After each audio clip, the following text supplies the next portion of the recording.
देखिए पानी के अंदर चलती ट्रेन दुबई से मुंबई तक चलेगी। कहते हैं ट्रांसपोर्टेशन इज ट्रांसफॉर्मेशन। दुनिया के किसी भी इलाके, किसी भी देश को डेवलप करना हो तो वहां ट्रांसपोर्टेशन यातायात के माध्यम को डेवलप करना जरूरी है। वो स्थापित जगह अपने आप विकसित हो जाएगी। और जहां तक मॉडर्न डेवलपमेंट की बात की जाए तो इस वक्त मॉडर्न ट्रांसपोर्ट एक अलग ही रूट, एक अलग ही रास्ते का सिलेक्शन कर रहा है।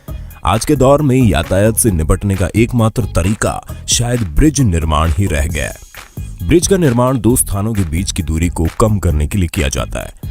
समुद्र में जो ब्रिज बनाया जाता है उसका निर्माण आधा जमीन पर होता है और आधा नदी। पानी में ब्रिज का निर्माण जमीन पर ब्रिज निर्माण से बहुत कठिन है।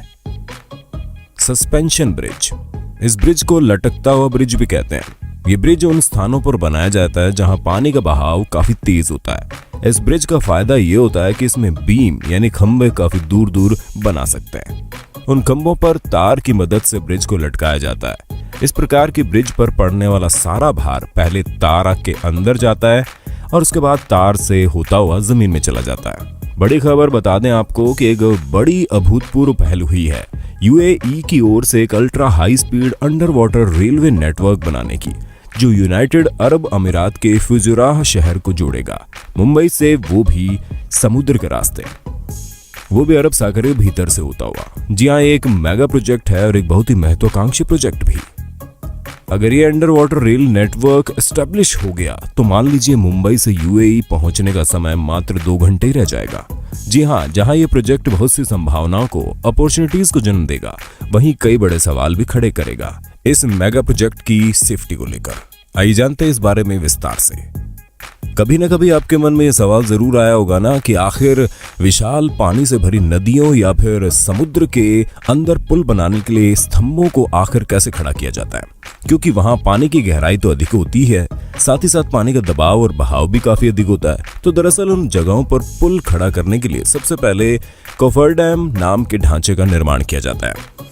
इस ढांचे के निर्माण के लिए सबसे पहले एक विशाल धातु का ढांचा तैयार किया जाता है, जिसकी लंबाई पानी में उस जगह की गहराई के अनुसार रखी जाती है। जिसके बाद इस ढांचे के चारों ओर विशाल इस्पात के बीम को फिक्स कर दिया जाता है, जिससे ये कोफरडैम का ढांचा बनकर तैयार हो जाता है। जिसके बाद बड़े बड़े कंस्ट्रक्शन समुद्री जहाजों के माध्यम से वहां ले जाए जाते हैं जहां उन्हें रखना होता है। फिर उसके बाद विशाल क्रेन के माध्यम से उस ढांचे को उठाकर पानी में उतार दिया जाता है, जिसके बाद इस विशाल कोफरडैम की स्थापना हो जाती है।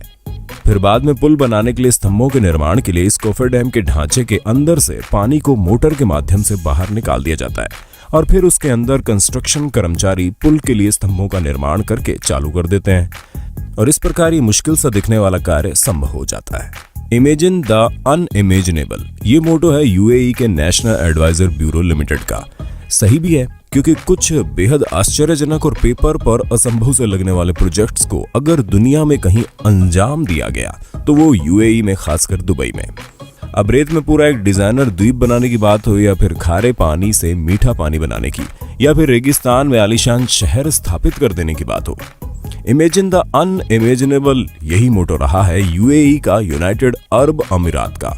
अबू धाबी में हुए यूएई इंडियन कॉन्क्लेव के दौरान यूएई के नेशनल एडवाइजर ब्यूरो लिमिटेड के director and chief consultant Abdullah एशहाई ने Fujairah Mumbai underwater ultra high speed railway route के प्रोजेक्ट को पेश करते हुए विश्वास जताया है कि ये प्रोजेक्ट यूएई और इंडिया के बीच एक ग्राउंड ब्रेकिंग प्रोजेक्ट होगा। दोनों देशों के बायलैटरल ट्रेड को बढ़ावा देगा। इस under water ultra speed train से न सिर्फ पैसेंजर्स मुंबई से यूएई और वाइस वर्सा बेहद कम समय में यानी 2 घंटे के भीतर आ जा सकेंगे, बल्कि दोनों देशों के बीच गुड्स का ट्रांसपोर्ट भी बढ़ जाएगा। अब्दुल्ला एशहाई ने ये कहा कि अगर ये प्रोजेक्ट काम कर गया तो यूएई से तेल सीधे भारत पहुंचेगा। ध्यान दीजिए इस बात पर। उन्होंने ये भी कहा कि मुंबई स्थित नर्मदा नदी का पानी बड़ी आसानी से यूएई को ट्रांसपोर्ट किया जा सकेगा। इस तथ्य पर गौर कीजिएगा, तेल सीधे भारत पहुंचने की स्थिति में देश में पेट्रोल डीजल की कीमतों पर सकारात्मक असर पड़ सकता है, जो भारत के लिए अच्छी खबर है। दूसरी तरफ भारत की नर्मदा नदी का पानी यूएई को बेचने का बिजनेस एक अच्छा सौदा साबित होगा, भारत के लिए और साथ ही यूएई के लिए भी, क्योंकि खारे पानी को मीठा बनाने का प्रोसेस काफी कॉस्टली और महंगा होता है। और इस तरह under water ultra speed train से दोनों देशों का फायदा होगा। तो ये थे इस देश के प्रोस फायदे। अब देखते हैं इस प्रोजेक्ट के कौन सी या कह लें जो दिक्कतें इस प्रोजेक्ट में आ सकती हैं। पहला तो ये कि क्या होगा अगर किसी किस्म की दुर्घटना हो गई, तो समुद्र के बीच अगर किसी किस्म की आपदा आ गई तो किस प्रकार रेस्क्यू कार्य बचाव किए जाएंगे। इस पर एक्सपर्ट्स का कहना है कि अंडर वाटर रेल रूट केवल 2000 किलोमीटर का होगा, जहां दोनों देश बीच में अपने चेक पॉइंट्स बना सकते हैं सरफेस पे यानी पानी के ऊपर, ताकि किसी भी किस्म की आपदा की स्थिति में मदद की जा सके। एक रास्ता यह भी हो सकता है कि पहले गुड्स ट्रांसपोर्ट यानी माल ढुलाई को मंजूरी दी जाए दोनों देशों के बीच इस अंडर वाटर रेलवे सिस्टम से, और जब कुछ साल बिना किसी दुर्घटना के ये अंडर वाटर ट्रेन काम कर जाए तभी प्रॉपर टेस्टिंग के बाद मानव पैसेंजर का आवागमन शुरू किया जाए। अब बात आती है प्राकृतिक आपदा वाली बात, जैसे सुनामी। इस स्थिति से निपटने के लिए यूएई और भारत को मिलकर समुद्री तटों और अरब सागर में भी एक बड़े दायरे में एडवांस अलार्म सिस्टम का रिंग डालना पड़ेगा, ताकि ऐसी स्थिति की भनक लगते ही अंडर वाटर आवागमन सीधे रोका जा सके। या तो फिर इंजीनियरिंग के बेहतरीन काम से इस फ्लोटिंग रूट को, जो कि पानी में तैरता रेल रूट होगा, उसे किसी भी किस्म की सामुद्रिक आपदा को झेलने की क्षमता दी जाए। और आज इंजीनियरिंग टेक्नोलॉजी को देखते हुए सब संभव है। अगर आप अब भी सोच रहे हैं कि under water ultra speed train का कॉन्सेप्ट बेहद अजीब है, तो आपको जरा चीन के प्लान को देख लेना चाहिए। जमीन खिसक जाएगी आपके पैरों से। देखिए, चीन ऐसे ही नहीं बढ़ रहा। इस देश में बेहद डरावना सिस्टम है, डेमोक्रेसी तो है ही नहीं। सरकार जो बोले वही सही। आपने वो सड़क के बीच बना चीनी घर तो देखा ही होगा। चीनी सरकार का सीधा कहना है कि सरकार सबसे आगे है। सुनने में बेहद वाहियात लगे, लेकिन इसी तरीके से चीन आगे बढ़ रहा है। चीन का प्लान है कुछ इस तरह का जिगजैग किस्म का रेल रूट स्थापित करना, जो नॉर्थ ईस्ट चीन से शुरू होगा और साइबेरिया के बीच से गुजरेगा। इसके बाद 125 मील अंडर वाटर यानी समुद्र में बनी सुरंग से होते हुए अलास्का और कनाडा को पार करते हुए कॉन्टिनेंटल यूएसए यानी कि यूनाइटेड स्टेट ऑफ अमेरिका पहुंचेगा। हालांकि इस अजीबोगरीब रेल मार्ग को अमेरिकी मीडिया ने हंसी मजाक में ले लिया है।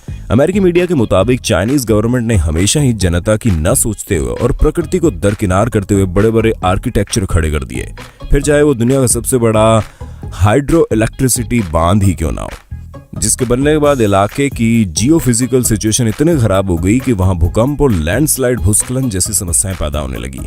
या फिर आने वाले दिन में बाढ़ से बचने के लिए जमी हुई नदी में बम ब्लास्ट करके पिघलाने की अजीबोगरीब चीनी हरकत, ये अमेरिका का कहना है। और आपको बता दूं कि ये केवल एक पहलू है, अमेरिकी पक्ष कह सकते हैं आप इसको। चीन की माने तो अमेरिका जैसे देशों द्वारा एलीट फर्स्ट वर्ल्ड ऑर्डर तैयार किया गया है, जो कि बिना हाईवे ट्रांसपोर्ट के संभव नहीं था। उसे चीन ध्वस्त करना चाहता है और चाहता है कि रेलवे नेटवर्क से पूरी दुनिया में एक नया वर्ल्ड ऑर्डर स्टैब्लिश हो। चाइनीज वर्ल्ड ऑर्डर, अगर आपने वो जो जिगजैग रूट आपको बताया था ना, चीनी महत्वाकांक्षी प्रोजेक्ट का, उस पर गौर किया होगा तो देखा होगा कि कितने देशों से होता हुआ ये रेल रूट जा रहा है। अमेरिकी माहौल के हिसाब से चीनी ट्रेन को चीन से अमेरिका पहुंचने में 2 दिन का वक्त लगेगा। वहीं अमेरिकी एयरवेज आपको 12 घंटे में चीन से अमेरिका पहुंचा सकता है। पर उम्र का फर्क जो मस्तिष्क पर पड़ ही जाता है। अमेरिकी सभ्यता उतनी प्राचीन नहीं जितनी चीनी सभ्यता है। चीन का ये रेल रूट यात्रियों के ट्रांसपोर्ट से ज्यादा माल ढोने के काम आएगा, और जितने देशों के थ्रू निकलेगा ये रेल रूट, उन सब तक चीनी मार्केट को बढ़ाएगा। और हो सकता है ये देश भी इस रेल रूट को इस्तेमाल करे अपना माल चीन भेजने के लिए, और साथ ही उन देशों के साथ चीन के बेहतरीन संबंध भी कायम होंगे। अब ये बात अमेरिका न समझ पाया या समझना नहीं चाहता या जलन की वजह से खामियां गिना रहा है, तो ये सब उसकी समस्या है। पर ये लंबा चौड़ा ज्ञान इसलिए आपको सुनाया गया कि क्या मायने हैं under water ultra speed railway के। इससे इंपोर्ट एक्सपोर्ट को बढ़ावा मिलेगा और देश के बीच व्यापार बढ़ेगा। जैसा कि हमने बताया कि वीडियो की शुरुआत में ही, ट्रांसपोर्टेशन इज ट्रांसफॉर्मेशन। तो अगर भारत को विकासशील देश से विकसित देश के रूप में ट्रांसफॉर्म करना है, तो भाई ट्रांसपोर्टेशन तो ताबड़तोड़ होना ही चाहिए। तो बताइए आप सब, यूएई इंडिया के बीच underwater ultra speed high train route बनना चाहिए या नहीं? कमेंट कीजिए। धन्यवाद दोस्तों। अगर आपको ये वीडियो अच्छी लगी हो ना, तो हमारे चैनल नॉलेज टीवी हिंदी को सब्सक्राइब करना ना भूलें। अपने दोस्तों के साथ इस वीडियो को शेयर जरूर कर देना। धन्यवाद।